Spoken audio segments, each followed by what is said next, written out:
The future of Iran-US talks is growing increasingly uncertain. This after the planned talks in Switzerland on Friday were postponed. New dates have been announced yet. The delay of talks comes after a fresh Israel-Hezbollah escalation in Lebanon, which Tehran says undermine the conditions required for negotiations to move forward and end the West Asia war. In an interview with Axios, US President Donald Trump created Pakistan with really helping the US secure a peace deal with Iran. Trump also lauded Pakistani Prime Minister Shehbaz Sharif and Asim Munir for their leadership. According to Iranian state news agency, Pakistan's Interior Minister Mohsin Naqvi arrived in Iran's northeastern city of Mashhad. Naqvi is scheduled to hold talks with Iranian officials after planned talks between Iran and the US in Switzerland were postponed. On the other side, US envoy Steve Witkoff too was headed to Switzerland for talks after the postponement of scheduled talks.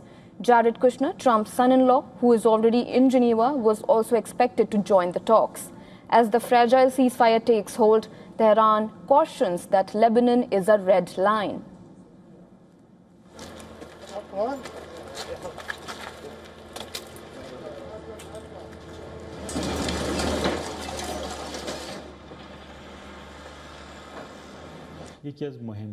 One of the most important clauses in the Memorandum of Understanding between us and the Americans concerns Lebanon.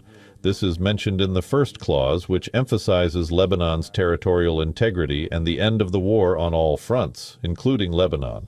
Lebanon in particular is stressed 3 times in this understanding, both the end of the war in Lebanon and the preservation of its territorial integrity. While Tehran links possibility of future talks to stability in Lebanon, Washington remains firm on one core demand, that Iran can never develop or acquire a nuclear weapon. That's not all. The US is also pushing for strict curbs on Iran's uranium enrichment program. Under the proposed agreement signed by Trump with Iran, Tehran is expected to dilute its stockpile of highly enriched uranium in return for sweeping sanctions relief from Washington. The deal would also allow Iran to resume oil exports freely. But it is not clear how will the contested nuclear material will be diluted.